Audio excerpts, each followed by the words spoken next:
Welcome to the Cigar Rebel community, where indulgence meets authenticity. This is more than a podcast.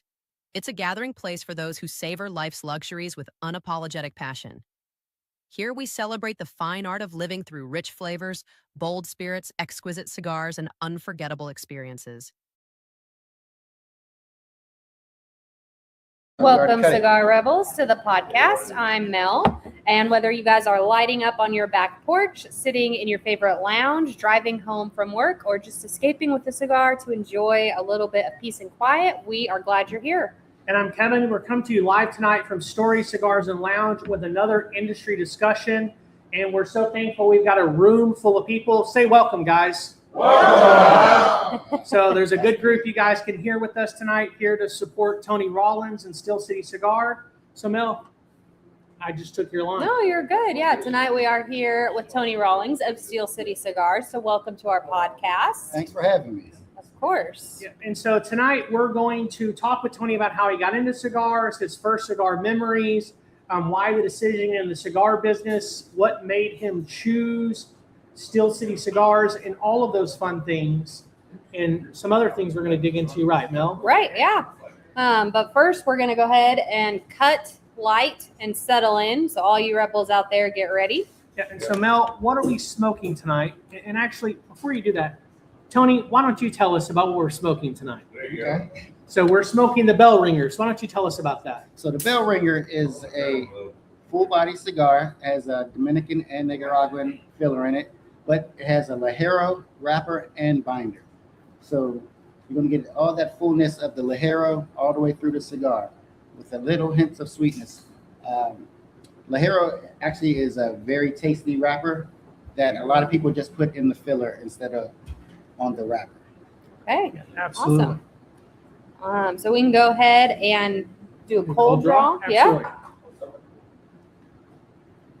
So the cold draw is a little tough on this because it's almost got a little bit of a closed foot, Yeah. It does. which makes it a little tough. There's a little bit of airflow, but what are you guys getting on the cold draw? So for me, it's got some earthiness to it, a little bit of boldness, and a little bit of sweetness just on that wrapper. Yeah, there's a little bit of a sweet to the wrapper, and it's almost like a cacao type of sweetness. Not the bitterness of a chocolate, but that sweetness. Not a milk chocolate, but like I love dark chocolate. Mm-hmm. That's kind of what I'm getting. What about you, Tony? Same thing. A little bit of sweetness, some dark chocolate. I can taste the boldness, and a little bit of earthiness. Yeah, awesome. Well, let's go ahead and get this cigar lit tonight, and our lighting is brought to you by the Elevated Humidor.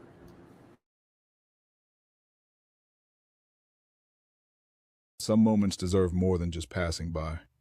They deserve to be celebrated. That's the philosophy behind the Elevated Humidor.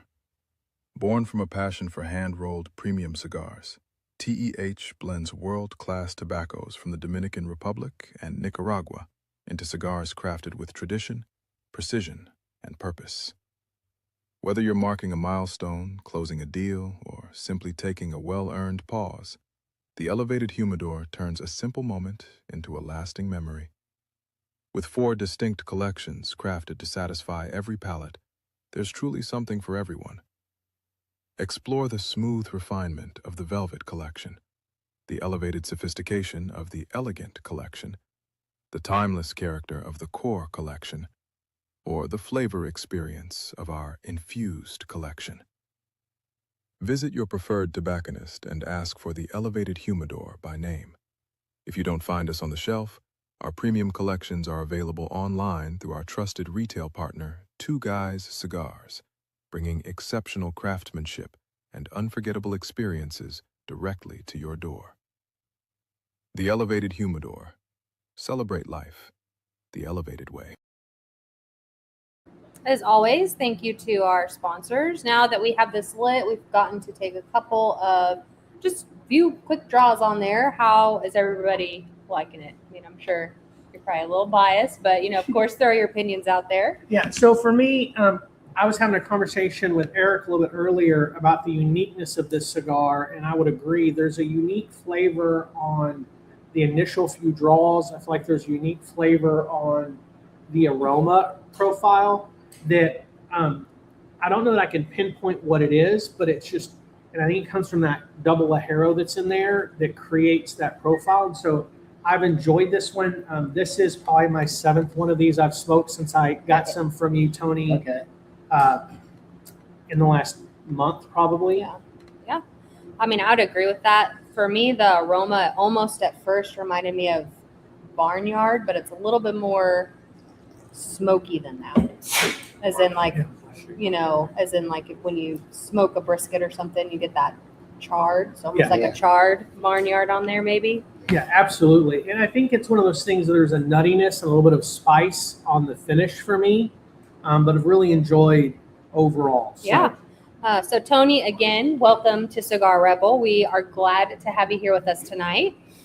Thank you for being here with us. Thank you for having me. This is great. Yeah, absolutely. So we always say every good cigar comes with a story, and tonight we really want to get into yours. We want to have a story time with the guys here at Story Cigars and Lounge, and so that's kind of the journey tonight. We want to hear your story. We want to hear the story of your cigars, and maybe we educate everybody a little bit more. Yeah. So we always like to kind of start at the beginning. So can you tell us a little bit about how you got into cigars? Oh, I got into cigars. So yes, funny story. My father, he's a famous jazz musician. So he would go on tour and come back with boxes of Cubans. His favorite cigar was the Epicure No. 2. And one time he had come home, switch suitcases, and then go back out.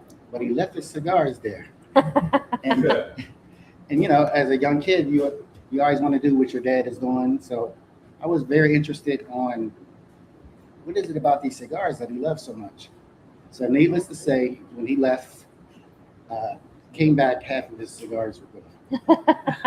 But I thought I was going to get in trouble. But he just showed me everything about cigars. I feel like in the cigar world, nobody's really ever going to be mad if you have one of their cigars they left behind, especially if you enjoy it.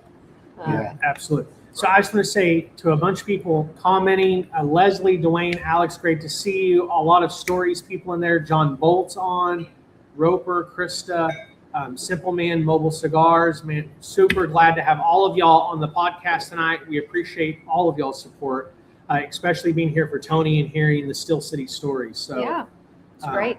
You had another question for me. Yeah. So do you remember your first cigar? First cigar was the Epicure No. 2. Okay. Yeah. It was the one that I smoked half the box with before. Yeah. Yeah. So Epicure No. 2. Who makes that? What? Just for those rebels that may not. Yeah, Jose Monterey. Very great cigar, if you can find one. But yeah, not in production anymore Nah. at this point. So do you have any tucked away and saved? Are you ever still able to smoke that still today? No, I actually haven't had one in a long time. And after smoking for so many years, I mean, it's still a great cigar, but it didn't become my favorite cigar. My favorite cigar, which is another cigar, it's hard to find, is the Nejo Shark by Toro Fuente. Okay, Yeah. by Fuente. That was one of the questions we had a little bit because I find it interesting how people get into cigars, both smoking their first cigar, how they were introduced was a friend or a family. Right. What their first cigar was is always fascinating because there's so many variables. Like my first cigar was a Fat Bottom Betty. Okay.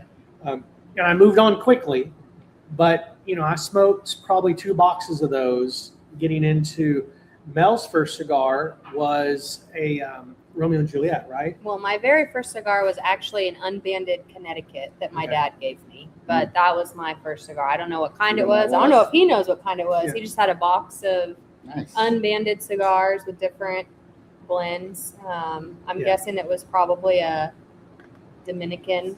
Connecticut's based on a good start. Based on it was very mild but not sweet. So that was technically my first ever cigar. Yeah. No, it makes sense. So when you got into smoking cigars, you smoked your dad's cigars. Was it something that you just enjoyed right away, or was it more of like I'm doing it because he did it? At first, the first cigar was, I'm choking. I didn't really know how, Yeah. you can't inhale and all that stuff. So, but after I started asking his friends, because he was on tour, which is one of his friends is like my uncle, and how do I smoke this thing? And so he showed me, and I started getting the hang of it. But then I started picking up the notes pretty quick on what I'm smoking, which some people say it takes a long time for them to do that. But yeah, I fell in love with it instantly. That's Yeah. awesome. That's great. So you talked about your uncle kind of helping you, but was there a lounge or a person that kind of helped shape your earlier experiences? Well, Like maybe beyond that as you kind of continued your journey? so I got so deep into cigars, I started reading about it and just going to random lounges. And this was in New Jersey at the time. And so I would go to random lounges and I started going to cigar festivals, Pro Cigar, Dominican Festival, the one they have in Nicaragua sometimes. But I was at Pro Cigar almost every year and got to meet a lot of the brand owners, a lot of the factory owners, and my palate had grew from then. Yeah. Everyone's passing me cigars. No, Yeah, that's great. that's awesome.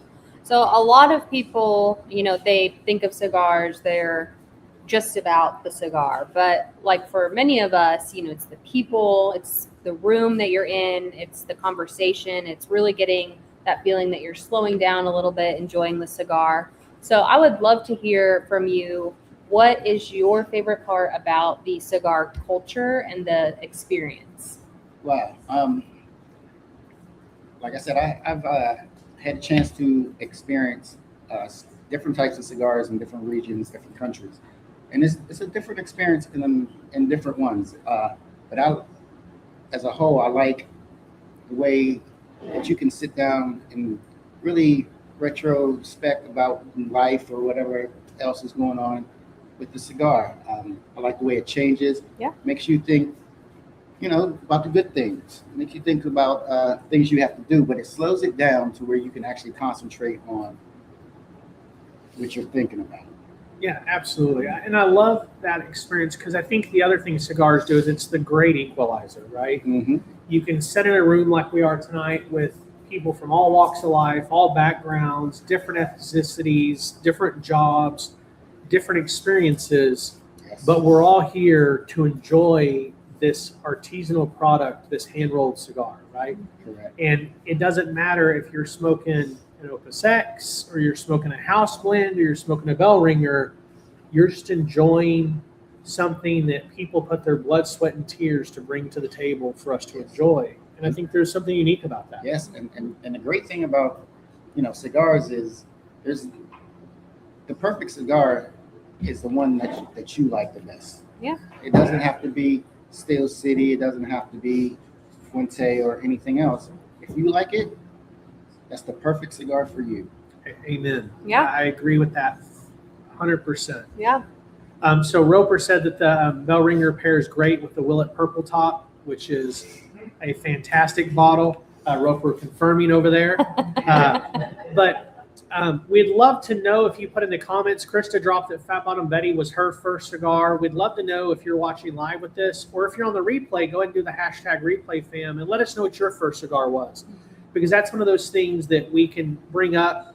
Yours was Hoyo de Monterey. Mm-hmm. Alex mentioned that his was also a Hoyo de Monterey, but his was Excalibur number one. Mine was Fat Bottom Betty and then moved from there. But again, it's what the guy offered me. I didn't necessarily have a chance, but I enjoyed it. So I went and bought a box and smoked it. And I bought another box and kind of went from there. But even then, when I started with the Cubans, I started trying everything, even the flavor cigars, Cuba. I used to smoke those a lot, and it depended on what I was drinking at the time. If it's coffee or if it's spirit or if it's wine. Do you have a favorite drink to pair with cigars?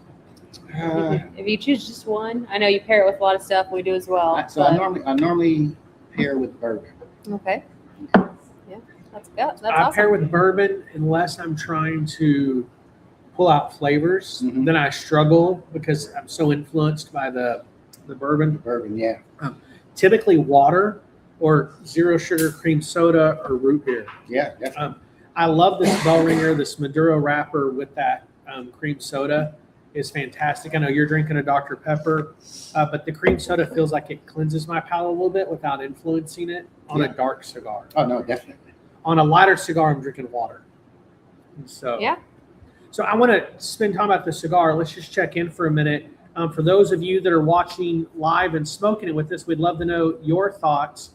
Mel, do you have any thoughts? We're maybe an inch in. Yeah, Has it so changed up much? That sweetness that's on that very first couple of initial draws is pretty much completely gone for me at this point, just this tiny little amount in. So it's just very much there, I feel like, on the cold draw a little bit and on the first couple of draws once you get it lit. Other than that, those first flavors are still there pretty solidly, minus that sweetness for me. And the sweetness it'll jab in there every now and then. Mm-hmm. Yeah, for me, that unique flavor profile on the wrapper, it's really that mouth taste is still there. The cocoa sweetness has kind of gone away, and it's the pepper's lighter as well. I feel the tingle in the back of my tongue, but I don't taste it on the palate, so it's more on that finish. The retro hell was interesting, but yeah, no, I'm enjoying it. I just want to check a little bit because I kind of want to transition a little bit. Yeah, right? no, I was going to say I want to transition and really talk for a few minutes maybe about the cigar industry. So how did you go from smoking cigars to working in the industry? So, like I said, I started going to the festivals in Dominican Republic and started to get to know, hey, Hugo, I know that guy. Start to get to know, the brand owners and everything. And I had the guts to ask one of them to teach me everything they could about cigars. And their answer was for me to come down to the Dominican Republic once a month. Yeah. And I did that for 4 years. Wow. I learned everything from seeding to fermenting to rolling to blending. I'm not the best roller, but I can roll. Yeah. I leave that to the experts. But I became very good with blending, and I didn't know at the time that he was testing me on blending and actually getting me ready to start a brand. So actually, one of my first cigars I passed out to someone today out here, and it was sitting in the aging room for about 6 years before I decided to put a label on it and put them out there. So when he tasted that blend, he told me I was ready, and I said, "Ready for what?" Yeah. And he says, "No, you're ready to start your own blend, and your own brand." And I said, "Wow!" But no, he actually, pushed me into doing exactly what I really wanted to do. Yeah. So were you always wanting to do the cigar brand, or?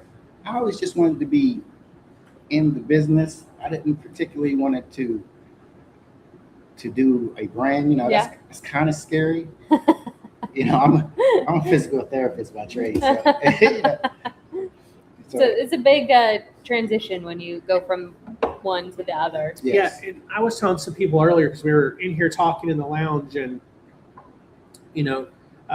that most people to get in the cigar business, especially if you're going to develop a brand, you are fairly successful in what else you put your hand to, because there's time and money and a lot of waiting to recover that money. Yeah.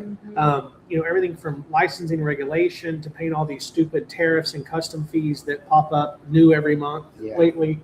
But it's that thing that you had to find a passion, and then you have to be willing to put your money where your mouth is. Correct. And then pause for a while. Yeah. So that's what happened. The passion and the love of the culture overtook all fears that I had, and I went for it. And here we at Steel City.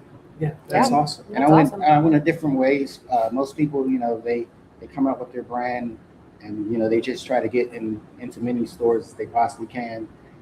And I did the total opposite. I actually got into a couple of stores just to maintain, income and interest, and then I ended up buying factories first. And now I am getting into more stores and more lounges. And no, that makes sense. Yeah. And I think that slow approach is the smart approach. If you run quickly, you've got to have a very high, like in baseball, a 300 batting average will get you in the Hall of Fame. Yeah, in yeah. business, they'll get you bankrupt. Yeah.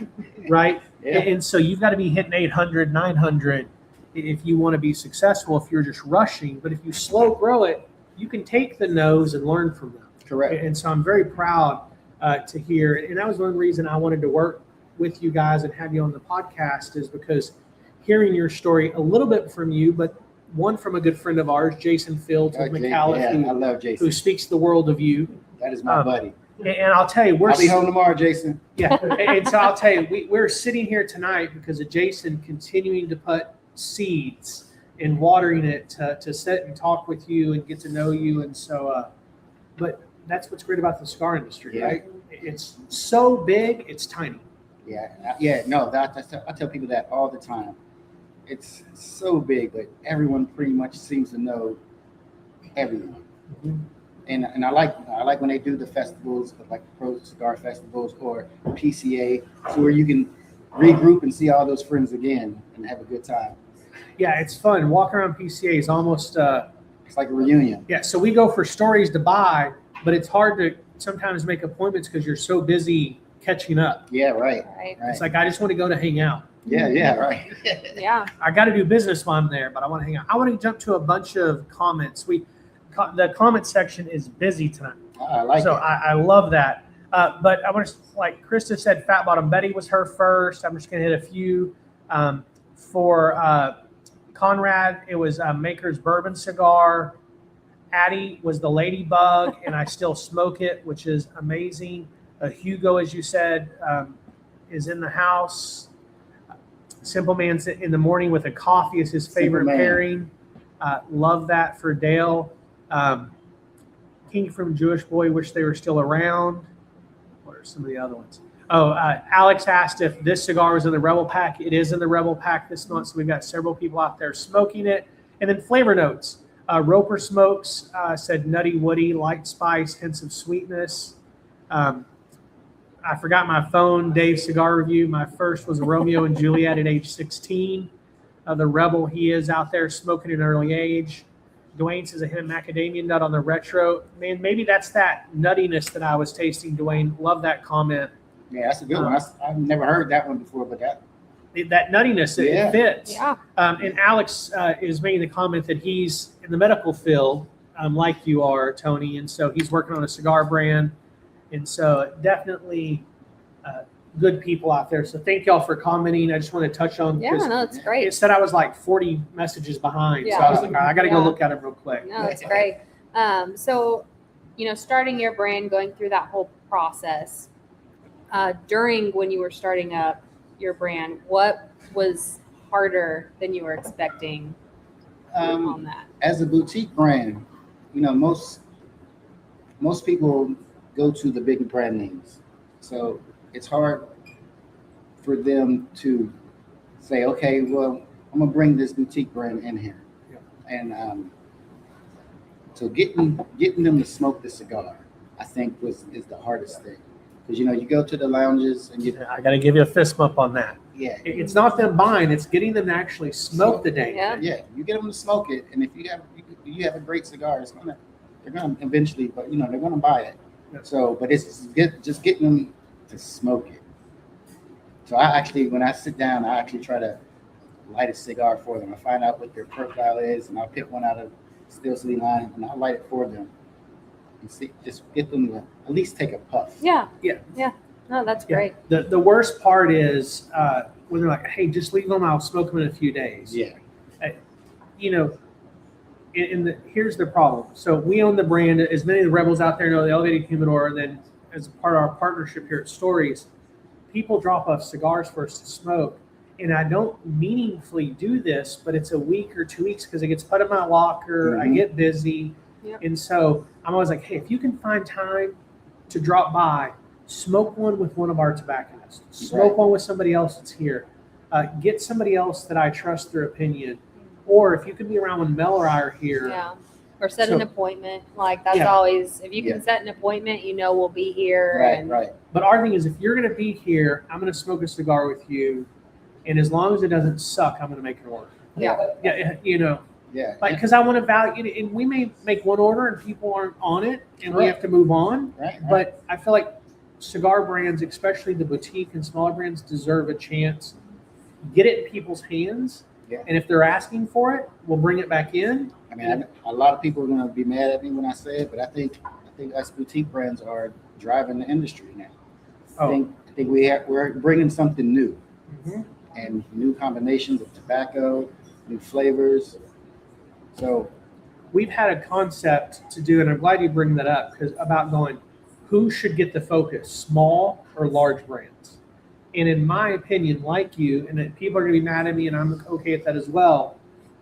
I think boutique brands and smaller, what I would go beyond boutique, because I hate the term boutique, because 90% of boutiques on the market are owned by 5 of the legacy brands. It's the craft group like you that are involved in the tobacco selection, the fermentation, the rolling, the quality control, the band design. You may not be fully vertically integrated, but you're involved in the entire process. That's who I think is creating some of the best cigars in the world. I agree. Yeah. And I like it when big brands, they actually give kudos to the smaller brands. Yeah. And they enjoy them. I mean, Yeah. No, I agree. And I don't blame them. I think they're doing what they can do to drive their business. correct. So this is no shade thrown at the larger No brands. shade. I smoke a lot of them, and I enjoy it. Without them, we would be here. Exactly. Yeah, no, I agree with that. So kind of going back and talking about you a little bit, in a few minutes, we want to hear all about your line of cigars. Okay.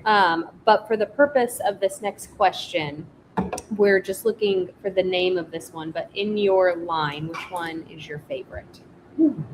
If you could only choose one, which is hard, you could do maybe two.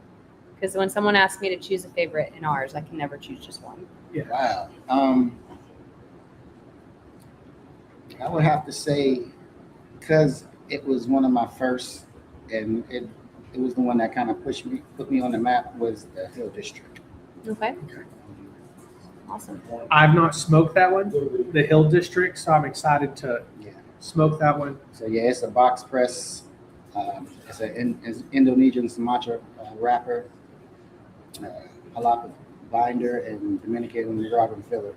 And that was the Hill District, right? Just so everybody in our live audience. And the Hill District is one. named after a little city in Pittsburgh. Okay. So I'm going to twist the conversation a little bit here for a minute, Tony. Outside of your cigars, what are 2 or 3 cigars that you enjoy smoking regularly? McAuliffe, definitely. It's hard to go wrong. I smoke a lot of McAuliffe. Yeah. Definitely McAuliffe. Tatuaje. Okay. You know what? I like everything, but McAuliffe is probably one of my go-to. Tatuaje is probably my second. And Foundation, Tabernacle. I love that cigar. Yeah, that's great. Yeah. No, those are all great cigars. Tatuaje is not on my top list. I've smoked several. We have some of the monsters coming in, which are a great release that they do. Right. But yeah, I love Foundation. Just about everything he produces is fantastic. Yeah. Nick does a great job. Yeah, I agree with that. We talked about, bourbon's your favorite thing to pair with cigars. Do you ever pair coffee with your cigars? Yeah, Yes. It's a great pairing. But for some reason, the coffee always end up with bourbon in it. That's hilarious. So I have another question. I want to pause for a second because I kind of put together the notes and I realized as I'm skimming through them, there's one big question I didn't really ask. And so tell us why Steel City Cigars? You live in Texas. You've hinted at Pittsburgh and New Jersey, so I have a feeling I know the story, but let's share with the rebels out there. You worked in DR. Hey, it's time to start a brand. I did the hard work. Now you're going to come with a name and a why. So I born and raised in Pittsburgh, Pennsylvania, and I just wanted to. It's a blue collar, hard working town, and I just felt I put so much hard work in getting this brand together, blending these cigars, that name represented me perfectly, and hopefully I'm representing the city. Awesome. Well, I love that. I'm a Yeah, that's Pittsburgh great. Steelers fan, That's true. to the chagrin of many people here. But I love the Steelers. I'm just hoping Rodgers can pull it through for us this year. Yeah, me too. I'm waiting to see. I want to see the younger guys. Yeah, I agree. All right, so back to cigars. We have a barbecue and cigar event coming up here in September. Do you ever enjoy cigars with the meal, and what do you like to pair on both the food side as well as what's your go-to cigar?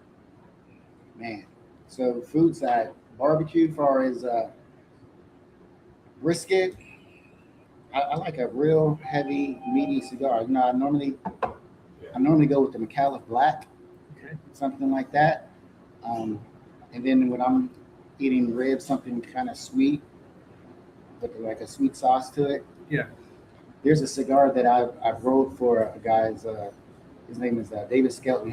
He runs the Texas Cigar Roadshow. So his cigar is called the Roadshow. Yeah. And his cigar has a natural sweetness all the way through that it just pairs very well. Yeah, that's awesome. Yeah, that's great. Yeah, I love a meal with a cigar. There is nothing like that experience. To have a bite, take a couple of draws, another bite.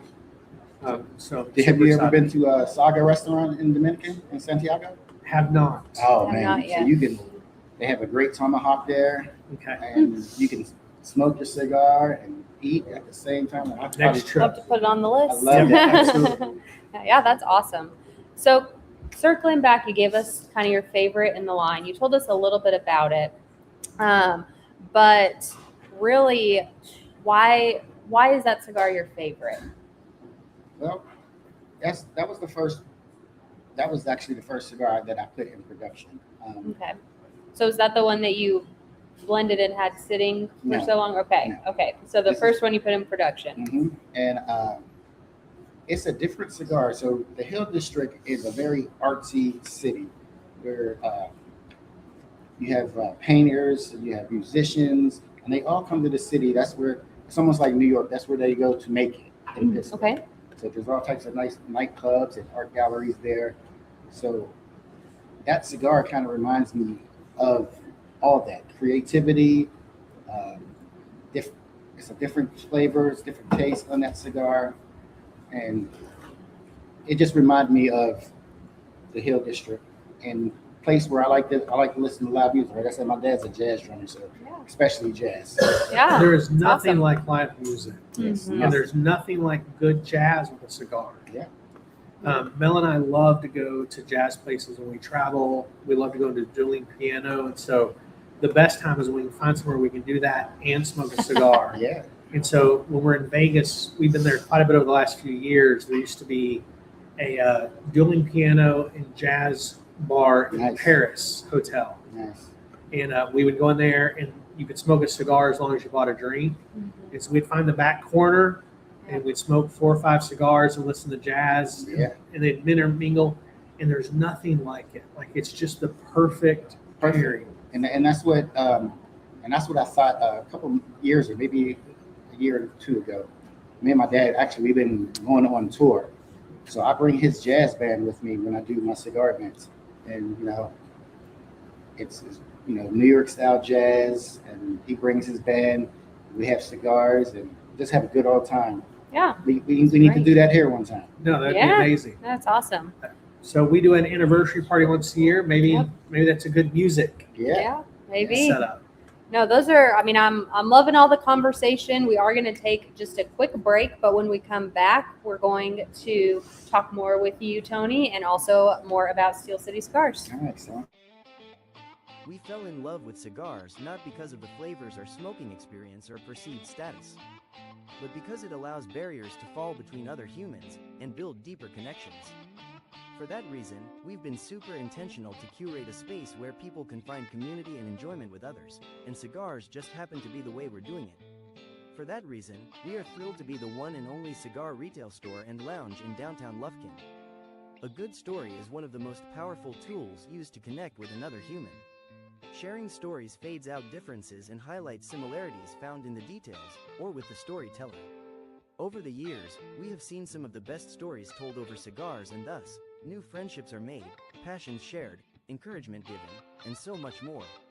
The impact storytelling has on the human connection is why we've decided to name our store and lounge Stories.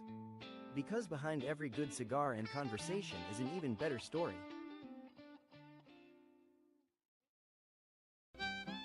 Back in 1905, under Montana skies, 100 satin factories rolled smoke full of eyes. Reminders of ranchers' life, one and grin. Now Big Sky Cigar is bringing that spirit back in. Yellowstone River to the bold bighorn flow. Madison, Beirut, Blackfoot, we know. And Lee from Nicaragua, San Andres to the Ecuador rolled up. And every box sold helps our veterans men. With warriors and quiet waters, we lend a friend's hand. It's heritage burning in every draw. Big Sky Cigars, Montana's pride and law. Big Sky Cigar, where heritage flows with every draw. Find your rear at Big Sky Cigar to pop. As always, thank you to our sponsors. Let's go ahead and take a look at upcoming shows. Yeah, so coming up on August 24th, next Monday, is a shift is coming. The industry is changing, and we're smoking the Lady Jade by the Elevated Humidor. Yes, on August 31st, we are doing our pairing season series 101. We'll be doing some different snacks there, and we'll be smoking the Veiled Mutiny by HDA. And then the following week is Flavor Notes series on creamy cigars. And this is a new series based on you Rebels questions and asking us to do these 101 style series. And we're going to be smoking the Velvet Gold by the Elevated Humidor. Right. And then September 14th is Daily Smoke, and that's what makes a great everyday cigar. And on that one, we will be smoking the Rose of Sharon by Southern Draw. Absolutely. And so if you're watching for the first time tonight, we'd ask you to go ahead and go down there and click that subscribe button. You can also follow us on Facebook or Instagram or other socials at Cigar Rebel. Also on YouTube, you can always click that notify button, which will let you know about 72 hours and about 4 hours before we go live. It'll either text you or email, depending on your choice. But we would love to have you follow along with this journey with us. Before we get back to the conversation with Tony, let's go ahead and check it on the cigar. We're well into the second third of this cigar. Mel, what are you getting? Those in the comments, we'd love to know what you're getting on the cigar. So what do you think, Mel? Yeah, so I'm still getting a little bit of those hints of cocoa in there. There's a little hint of sweetness, not from the initial light where it felt like it was on the wrapper, but now it feels more like it's just a part of those flavor notes. Yeah, absolutely. I'm getting an earthiness that's earthiness really in picked there. up a lot. Almost a sweet hay versus a sweet chocolate early on.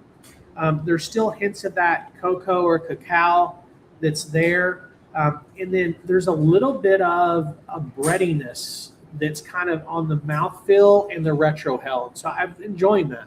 Yeah, we've gotten a couple of comments from people saying that they're getting some breadiness notes to it as well. So Yeah, somebody awesome. actually just said pumpernickel.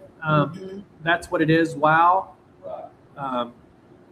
So yeah, definitely we got a some couple things. people say some rye in there. Yeah. So no, that's great. Pumpernickel bread with honey in the second third. Love that. Yeah. So definitely getting some good flavors. Tony, what are you getting? I know this is your cigar. You're a little biased, but Yeah, most of these guys are hitting it right on the spot. I'm getting pretty much the same thing. Yeah, that's great. Awesome. Got some good people with good palates. Yeah. So Krista said some warm buttered bread, which I love Okay. that.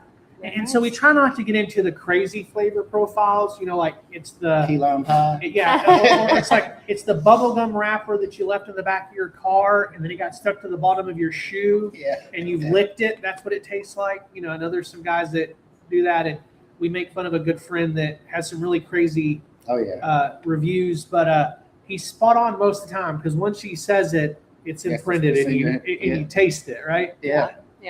I don't know if is it. Do you want to taste it or Yeah, it's just, really there? Yeah. exactly. Absolutely. So before the break, you were telling us, how you got into the cigar business. Is there any more details you want to give us on how Steel City Cigars developed, or how it kind of is, where maybe even where it's going, the company that it is today? Well, yeah, like I said, I end up buying the factories, and I just love being creative. Like I told you earlier, Kevin, I'm addicted to blending. I have maybe 69 blends in my aging room right now, so I can come out with a blend every year. So I'm constantly just trying to think of different ways to be, first of all, to be different, and secondly, to push out a quality premium cigar. Yeah. I like to see people enjoy not only just my cigars, but cigars, period. No, I would agree. There's nothing better than that, right? Mm-hmm.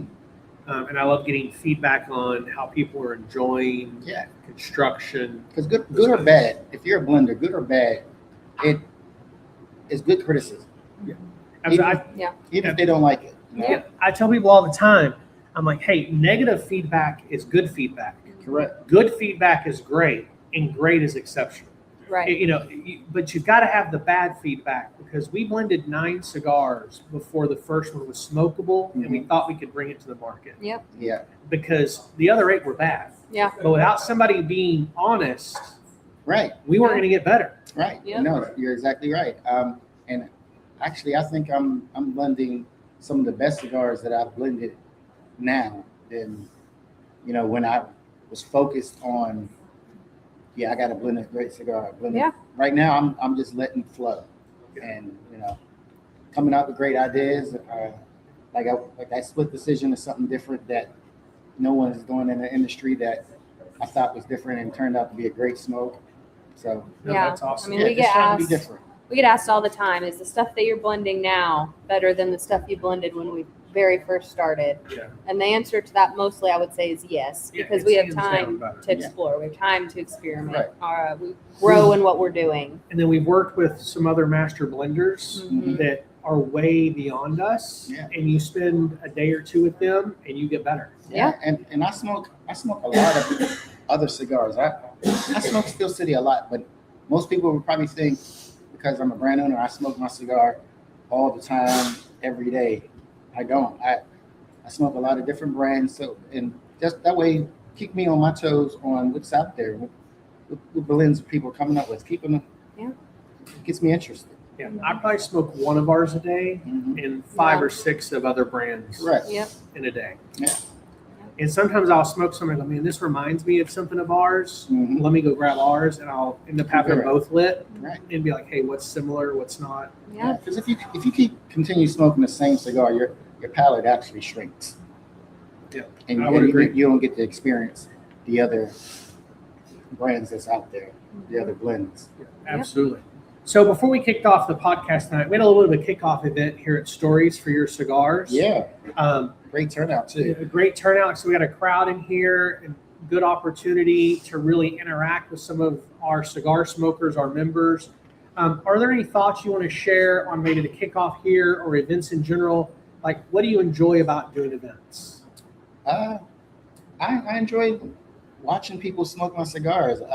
I like hearing the feedback that they give. I like when they get excited about smoking my cigars, or at the end of the event, when are you coming back? And most of all, meeting new people, starting new relationships. That's what this is all about. Yeah, absolutely. Yeah, and so Kevin and I, we've smoked several of the cigars, in your portfolio, and tonight we had the 5 different cigars being shared at the kickoff event. And you told us a little bit about Hill District. So if there's anything you want to add to that now, feel free. And a caveat question, if you're like, well, I've already talked enough about that one, is that the cigar you would recommend to someone who is trying your brand for the very first time? If they're only going to get one, is that what you would recommend to them? Yes, I would believe that'd be one of them, yes. Yeah, no, that's great. Yeah, so maybe a follow-up. You talked about that. We talked about the bell ringer when we kicked off lighting it. So tell us about Creme de Creme. Creme de la Creme. Man, that's a great cigar. It's actually one of my favorites too. I wanted a cigar that had the creaminess, the smokiness kind of remind you of like an old world Cuban cigar.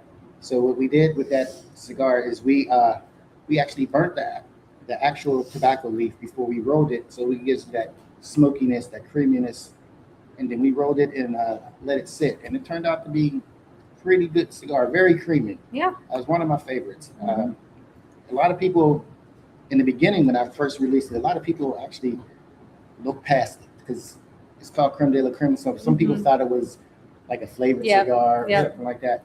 But when people actually smoked it, it's actually one of my biggest sellers. So I've smoked 4 or 5 of those. It's what I was smoking before the show tonight. Yeah. And so, I think that's a great cigar. I've not smoked all of yours. I've smoked several. You've given us some samples, and I shared them with different people because I'm a big believer in let's get multiple people's feedback. Right. But I really do like the creme de la creme. Yeah. It's been a very enjoyable cigar. Tell us about the blend. Just So it's a Dominican Habana wrapper.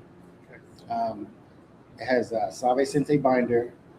It has Dominican Nicaraguan filler, which I'll give you a couple of it. It has a Carrillo 99. It has Piloto Cabana in there. It has Jalapa, and the others I got it. Yeah. Pilato is one of my favorites. Yeah. It's amazing. It's great.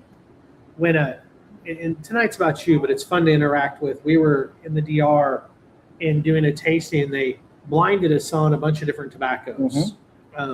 Sometimes when we're blending, we'll have them pull different tobaccos and just number them 1 through 5. Yeah.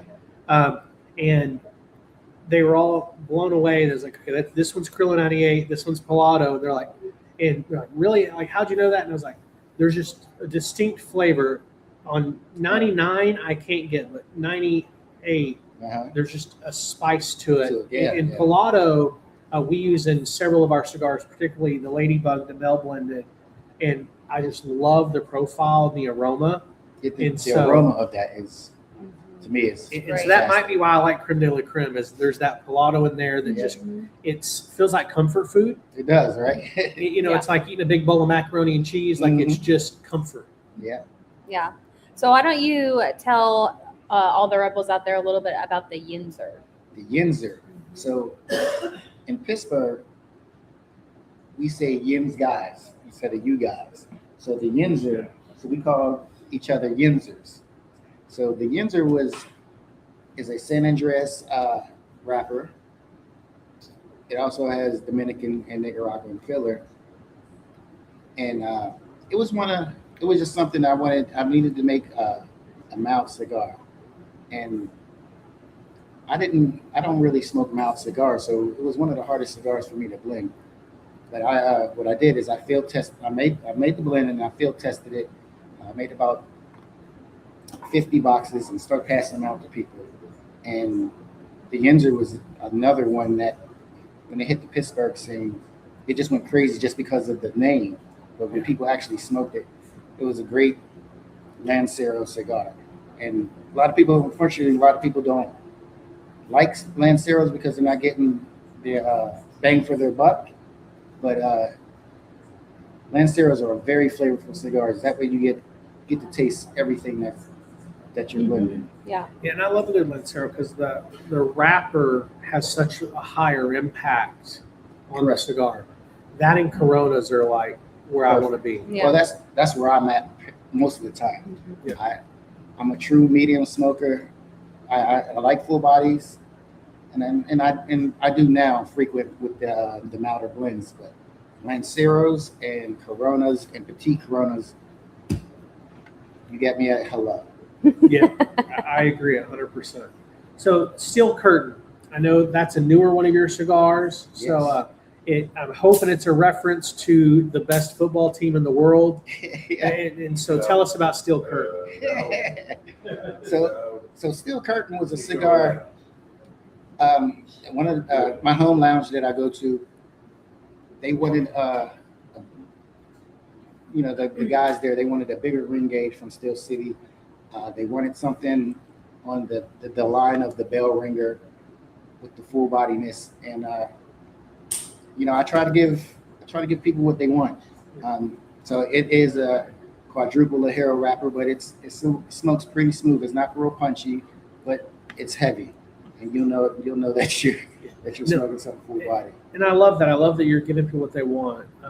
We have a new cigar coming out here in a few weeks called Velvet Gold, and it's a full-bodied Connecticut. Nice. And so everybody says after they smoke it, the finish they'd say it's a 4, but while you're smoking it, it's a 7. Yeah. So you feel it while you're smoking it, but it's got a quick finish. Yeah. And we've been working on a Connecticut for 4 years. Yeah, Connecticut's are very hard to blend. Yeah. And so we finally found a couple of really good Nicaraguan grown outside of Esteli, Nice. Condega, that would really bring out that Ecuadorian Connecticut. So you put Condega in it. And so, yeah, it's got an Esteli binder with jalapa and Condega fillers. Oh, that should balance off the wrapper, yeah. And so, but it's that idea of this is what people are asking for.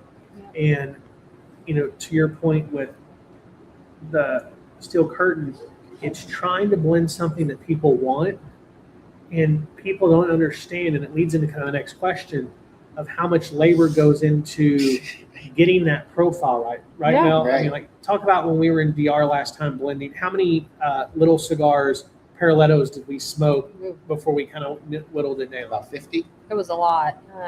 Probably, I would say 50 is probably about right. Yeah. Like Do you toward like the the, blending process? Oh, yeah. Smoking love of it. the blending process. Yeah, so Yeah. I love to blend. Yeah. I'm with you. My problem is we can't grow fast enough for me to blend. Yeah. yeah, Only thing I don't like, if I'm blending a full body cigar like steel curtain, because normally I wake up early in the morning, it's 7, 8 o'clock. All I'm going to have is either some water or some coffee before I start blending. So I haven't eaten anything. yeah, So you're smoking about, and you're not smoking full cigars, but you're smoking about 30, 40 plus cigars. So by the end of the blending, you're like, oh my god, It blows your palate. Yeah. So for me, I know this sounds really silly. It's a trick that I've picked up is I'll have a glass of fiber powder. Really? Yeah, and mix it in because it doesn't have a lot of flavor after it, but it gets it to where if I'm smoking something heavier in the morning, You'll sit. it's not going to hit me. Yeah. It kind of levels out your bloodstream a little bit. Yeah, that steel curtain is rough. Yeah, I could see that. yeah. I could see. 100%. I feel like the blending process, some of the ones, like, there's been a few that we've had the vision for, or there's been a couple I've been like, this is the vision. Yeah. And those are the ones I feel like for me are the hardest because it's you blend and it's Correct. not there. It's not that. And you're kind of like, maybe this isn't attainable. And then all of a sudden one day you get there and it's like amazing. Yeah, no, But- I've had some blends where I was on the fence with it, and I put it in the aging room, and like we said earlier, sometimes a cigar just needs to sit for a while, and I brought it back out, and it's actually pretty good. Yeah. So it's actually one of my cigars that I sell, and that's the Mean Green. Yeah. No, that's great. That's great. That's awesome. So we've talked a lot about the blending process and creating the line. And Mel brought up when you have a vision that's harder versus sometimes you're blending and like, hey, we want to try these tobaccos, and you come up with something really good that you're not really trying. You're just experimenting a little bit. So when you get into the blending process, is there an inspiration or motivation that really goes, hey, I need to start this next project? Or is it more just experimenting and you find great things? When I start the blend, I actually think of a name of what the cigar is going to be first, Okay. and then try to feel what that name means to me, and then I try to put the flavors to that name, or what I want it to taste like. Yeah. So that's how I actually start, and you always have your flavor notes that you always base yourself with, either if it's cocoa or if it's nuttiness, creaminess, or whatever. Yeah. It's great. It's great. So before It's a rabbit hole. it is 100%. I mean, we get start talking about blending, Yeah. and we actually had to we still talk about it, but we don't talk about it as much because, like you said, we're good on our blends for right now. Although we're already thinking of new things, but Yeah, I mean, we've got 2 test cigars being rolled right now in Nicaragua that we'll get in a couple of weeks for a cigar that's coming out next year that Yeah. I had an idea. I had a name. Uh-huh. It popped in my mind. I was driving down the road one day. I was smoking one of our cigars, and we're releasing later this year Lady Marmalade. Okay. Mel had the idea for the name. I designed the band, and then we started blending. Yeah. Kinda Nice. like Yep. Mhm. but I'm driving down the road. I was smoking one because I smoke one of those a month till we're ready to release, just make sure. And this new, I'm not going to share the name yet, but it came to me. A band came to me, so I actually pulled over the side of the road, grabbed my laptop, designed a quick band. Right. Just it's not what it needs to be, but just so I didn't forget the elements. And then I called Marlon and said, "Hey, I need to blend this cigar. I need these tobaccos in it because it's tobacco we've worked with." So I didn't blend it myself. I'm like, "Hey, these are the thoughts. I want you to put these Something three together. cigars together. Send me the cigars and some tobacco. So if it's not it, I can play, but I want to have the tobacco that you're going to be using. Yeah. All right. So I can adjust the tobacco in there. But it just, if I don't pause, we could have a lot of cigars. Well, that's, I mean, the other thing that's crazy about blending is sometimes you might be like, I'm going to pause. I'm not, and you get those ideas and it's like, all right, I got to run with that. I mean, that was really with Lady Marmalade coming out in November. Yeah. I thought about that 2.5 years So ago, Mel 2 years spent- ago. Mel spent 18 months blending the Ladybug. She did it by Yeah. herself. She wanted to blend her own Yes. cigar. It's probably our most popular cigar, at least top It's two. one of them, but Super popular, Petite Corona, Okay. Nice. medium to full-bodied Habano, and very good. And we had the launch party Really for stiff. it. And halfway through the launch party, she's like, I said I was done blending, especially by myself, but there's a Cigar Lady Marmalade we're coming out with. yeah, I was Yeah. like, we're starting that. And I think we did start blending for that a week or so later. We Yeah. I And mean, it gets none of them were it. You know, we Yeah. did 20 of them and none of them were it. So it's just, it's really, Yeah, we finally moved on. We're like, we've got to move on. Yeah. Yeah. And then we came back to it. mhm. I mean, Steel City started out this time last year. Started out with 4 blends. Yeah. Now I got 19 faces. It's like, yeah. All right, so Yep. we've only got a handful more minutes here. I want to throw some out there. Mel, I'm going to take your next section for a second. I can't talk. For any of you rebels out there watching live or here in our live audience, if you want to drop it in the comments, if you have a question for Tony that you would like him to answer, we're going to pick 2 or 3. So if yours doesn't get chosen, please don't get your feelings hurt. But if you have a question, drop it in the comments. We'll get to them here in a minute. But while you're doing that, we're going to do some rapid fire questions, just to let people get to know you a little bit better. Okay. So 1 or 2 word answers. Okay. All right. So Mel, you kick us off. All right. So first one is going to be morning or evening cigar. Whew. All day. Yes. All right. I mean, All right. we could go with that. That's Yeah. not, I mean, So straight V or punch on the cut. I like it straight. okay. What's your favorite food? Maryland blue crab. All right. What was that? Maryland blue crab. All right. Maryland blue crab. All right. So best advice to someone new to cigars. Never stop blending. Just keep trying and don't let